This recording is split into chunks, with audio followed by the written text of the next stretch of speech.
parce que là, vous avez des charges localisées. Comparativement avec la fonction ester dans laquelle on va trouver l'effet isomère donc qui est présent dans la molécule. Donc, pour le chlorure d'acide, on va trouver que les charges sont plus localisées et de ce fait, les chlorures d'acide sont plus réactifs que les organométalliques. Bien sûr, vous avez toujours la fonction carbonique qui présente cette déficience électronique entre le carbone et l'oxygène. Et donc, l'organométallique est capable de réagir par le biais de la fraction R- comme nucléophile cette fois-ci. Il va attaquer très facilement par une attaque nucléophile sur ce carbone. Il va déclencher l'ouverture à ce niveau de la fonction carbonique parce que là, la double liaison, elle est toujours fragile. Elle est capable de s'ouvrir très facilement. Et vous avez la formation de l'alcoolate. Donc, quand on dit alcoolate, c'est toujours le sel entre cette fonction alcool et le MgX+. Donc, après formation de cet alcoolate, il y aura bien sûr rabattement de cette liaison à ce niveau-là, libération du chlore sous forme de ClMgX avec formation de l'acétone. Donc, la réaction, là aussi, elle ne s'arrête pas à ce stade, mais nous avons encore réaction de cette cétone avec un autre organométallique. Comme il y a toujours le carbonyle au niveau de cette fonction organique, donc c'est difficile d'arrêter la réaction à ce stade-là. On aura prolongation de la réaction entre cette cétone et l'organométallique pour donner des alcools tertiaires. Donc, comme c'est le cas pour les autres dérivés aldéhydes, cétone et fonction ester. Donc, est-ce que vous entendez, vous confirmez la communication? Donc, j'ai dit c'est la même chose que pour les esters. Ce sont des cétones qui se forment mais qui ne s'arrêtent pas à ce stade. Et elles redonnent des alcools tertiaires. Bon, message, voilà, merci pour la réponse. Donc, je continue. C'est une réaction qui ne s'arrête pas à ce stade, mais ça va donner des alcools tertiaires. Mais si on veut arrêter la réaction au stade de cétone, on va travailler sur une température très basse de l'ordre de moins 60 degrés. Donc, dans ce cas-là, on peut isoler les cétones très facilement. Alors, le mécanisme de cette réaction, il ressemble à celui des esters. Donc, il y a toujours formation selon addition nucléophile suivie par élimination de cette molécule. Donc, un chemin qui est addition-élimination, un bilan général qui ressemble à celui de la substitution nucléophile, mais une substitution qui se fait en deux temps. Voilà, c'est ça la particularité de cette addition nucléophile, qu'elle est suivie par une étape d'élimination. On passe pour voir la réaction d'addition nucléophile sur les nitriles. Donc là aussi, vous avez une insaturation, une triple liaison, présentant une différence électronégativité entre l'azote et le carbone.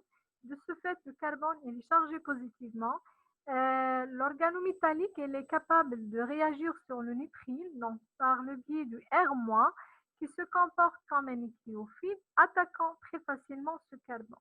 Et déclenche de ce fait l'ouverture à ce niveau-là, au niveau de la fonction triple, on aura ouverture pour donner l'imine correspondant. Donc, c'est une imine qui se forme, plutôt une imine qui forme un sel avec le MgX, donc qui va subir une étape d'hydrolyse très facilement et pour donner la fonction correspondante qui est l'imine à ce niveau. Donc, vous voyez que là aussi, c'est une addition nucléophile, une addition qui n'est pas suivie par élimination, mais plutôt suivie par l'étape de l'hydrolyse juste pour libérer la fonction. Donc, une addition nucléophile proprement dite. Donc, maintenant, je rappelle que l'addition nucléophile, c'est une réaction qui se fait entre un nucléophile, donc un réactif portant une charge négative, et un substrat qui doit comporter une fonction carbonyle, nitrile, etc. C'est une réaction qui ne peut pas se faire avec les alcènes et les alcynes. Voilà. Donc, la réaction d'un organométallique avec un nitrile, elle donne naissance à une imine, donc que vous voyez à ce niveau. Bien sûr, une imine portant deux fractions alkyle et alkyle prime provenant de l'organométallique et de dérivés nitrile. Alors, on passe cette imine, elle va s'hydrolyser pour donner très facilement l'acétone. Donc, c'est une réaction qui ne s'arrête pas au stade de l'imine, mais elle va donner elle aussi une cétone. Donc le stade final de la réaction, c'est bien l'acétone. Pourquoi? Parce que la fonction imine, elle est hydrolysable très facilement en fonction cétone. On passe pour voir la réaction d'addition nucléophile, mais cette fois-ci avec les époxydes. Un époxyde, c'est bien sûr une chaîne, voilà, une chaîne cyclique ayant un oxygène, donc un motif cyclique très petit, présentant une charge positive sur les deux carbones, une charge négative sur l'oxygène. Donc l'oxygène, il est capable d'attirer les liaisons de part et d'autre par un effet inductif attracteur, créant de ce fait une charge partielle positive sur les deux carbones.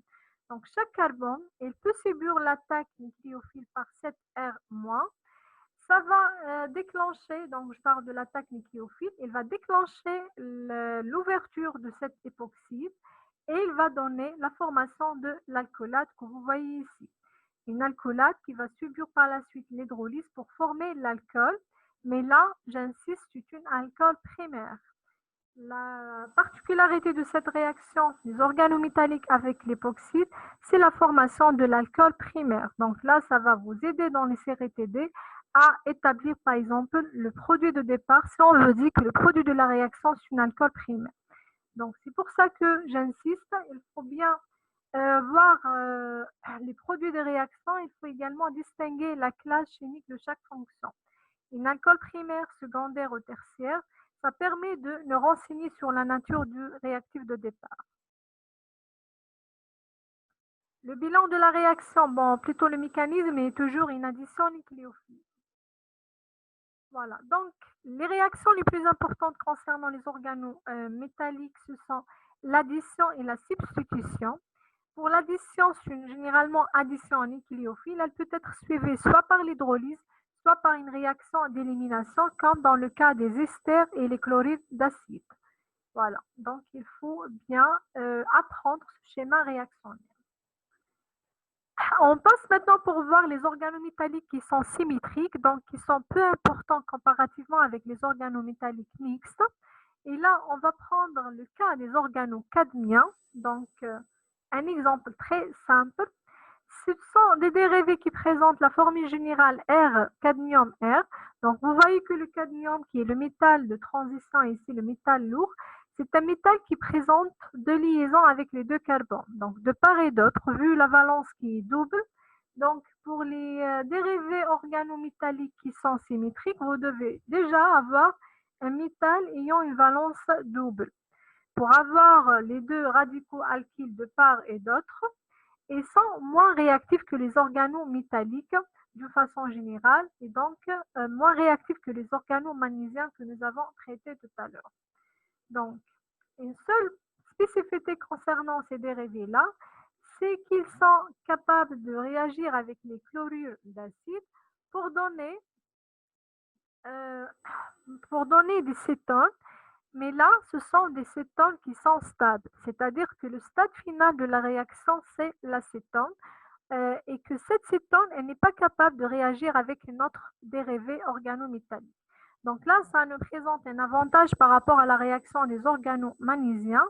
Pourquoi? Parce que dans les réactions des organomagnésiens avec les esters, avec les chlorures d'acide, nous avons vu que les cétones produites vont réagir encore une fois avec le produit de départ, avec l'organométallique, pour redonner les alcools et pour donc passer à une autre fonction organique, chose qui n'est pas souhaitée. Donc là, si on désire synthétiser une cétone au niveau du stade final et qu'on s'arrête à ce niveau-là, on doit bien choisir le réactif. Par exemple, l'organocadmien, c'est un organométallique symétrique qui est capable de réagir avec les chlorides d'acide pour donner des cétones à un stade final, des cétones qui sont stables, qui sont isolées très facilement. Bien sûr, on doit juste opérer à basse température pour ne pas dégrader les produits qui se forment. Voilà. Maintenant, on passe à la partie questions. Est-ce que vous avez des questions concernant ce cours? Et rapidement, s'il vous plaît. Allez-y. On a 15 participants, pas mal. Donc, vos questions, s'il vous plaît. Allez-y. Vos questions et rapidement.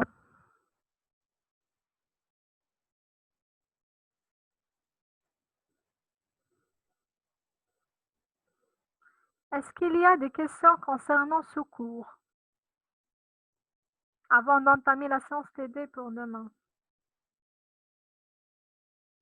Définition d'un organométallique. On dit organométallique, c'est déjà par rapport à la structure chimique de ses dérivés. C'est un composé qui présente une fraction organique, c'est-à-dire le carbone, mais carbone, bien sûr, c'est soit un CH3, C2H5, etc. C'est la fraction organique quel que soit.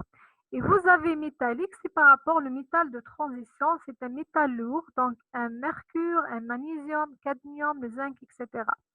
Donc, dans le cours présent, nous avons traité beaucoup plus de magnésium parce que là, c'est l'organométallique qui est le plus utilisé en chimie organique, qui est le plus disponible au laboratoire. Mais en théorie, vous pouvez avoir l'organométallique avec n'importe quel métal de transition. Et vous avez deux sous-classes chimiques, soit les organométalliques qui sont symétriques, c'est-à-dire des composés ayant un métal euh, avec deux liaisons avec deux carbones, donc avec deux chaînes alkyles. Donc là, on n'avait pas l'halogène, soit des organométalliques dans lesquels on va trouver le métal qui est doublement lié avec l'organe, plutôt avec la fraction organique qui est le carbone, et aussi avec l'halogène, donc de part et d'autre. Dans ce cas-là, bien sûr, le métal il va partager sa charge entre le carbone et l'halogène. Il aura une charge partielle positive qui est répartie de part et d'autre. Et ceci qui fait la réactivité particulière de cette classe chimique. Donc, par définition, c'est que ce sont des dérivés. Bon, je reviens à ça, comme ça on explique mieux. Je reviens sur la diapo correspondante à la définition. Donc, sont tout simplement des dérivés là où le métal se trouve directement lié à un atome de carbone. Donc, pas forcément la partie halogène existe, mais on peut avoir deux cycles chimiques, soit un métal entre deux fractions, deux fractions carbonées, comme c'est le cas du diméthylcadmium, soit un métal qui est entre une fraction organique, CH3, C2H5, etc., et une fraction halogène. Donc, les deux cas, c'est valable. Il suffit de définir la sous-classe chimique de cet organométallique. Et vous avez ici les exemples concernant les métaux que vous pouvez trouver dans les exemples qui se présentent au laboratoire. Bien sûr, ce sont des dérivés synthétiques, on ne les trouve pas comme ça dans la nature, mais elles sont synthétisées au niveau du laboratoire par réaction d'un métal sur un dérivé halogéné de façon générale. Voilà. Allez-y. Autre question, est-ce que c'est clair pour mademoiselle, bon, enfin pour monsieur Bajouge?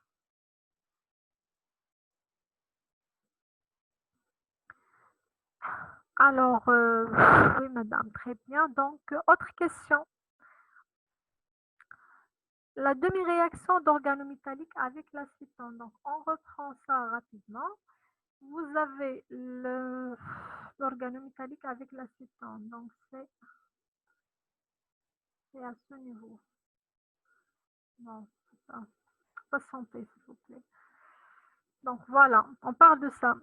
La réaction des organométalliques avec les dérivés qui présentent un carbonyle, quel que soit, c'est la même.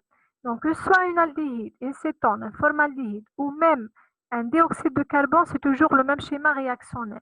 Quel que soit, vous avez formation d'un alcoolate. L'alcoolate, donc après addition nucléophile, bien sûr, vous avez l'alcoolate qui va subir l'hydrolyse pour donner l'alcool. Et j'ai dit que la nature de cet alcool, elle est différente selon le composé de départ. Si je pars à partir du formaldéhyde, j'aurai une alcool primaire. Si j'utilise une aldéhyde de classe supérieure, c'est-à-dire qu'il ne soit pas une formaldéhyde, à partir de l'acétal, donc là, je peux avoir une alcool secondaire. Si j'utilise une cétone, je dois avoir une alcool tertiaire. Si j'utilise un dioxyde de carbone, le CO2, là, j'aurai l'acide carboxylique qui se forme selon le même schéma réactionnel. C'est juste la nature du produit qui va changer à chaque fois en fonction de cette classe. Parce que là, il y a une analogie en quelque sorte entre les dérivés. Vous avez toujours le carbonyle. Vous voyez ça. C'est pour ça que le schéma réactionnel il est le même.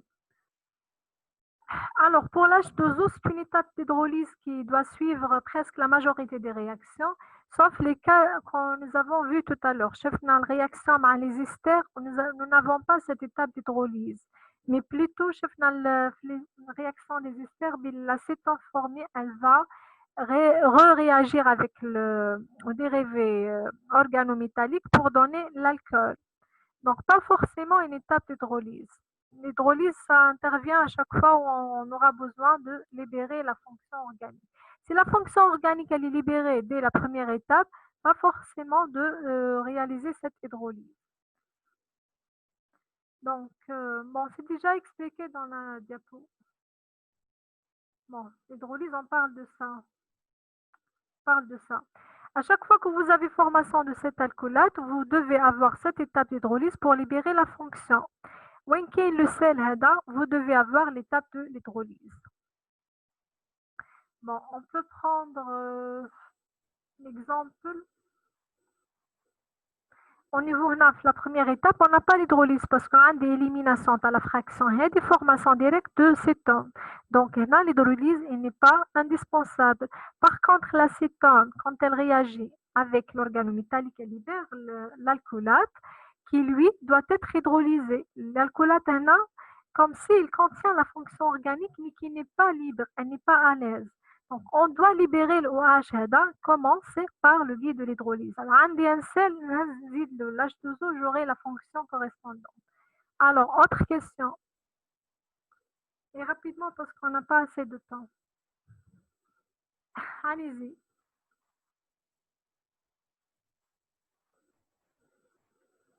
Autre question.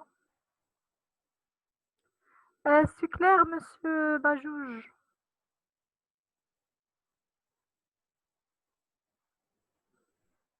Est-ce que c'est clair pour les autres? Vous confirmez, s'il vous plaît. Comme ça, je clôture. Voilà, très bien.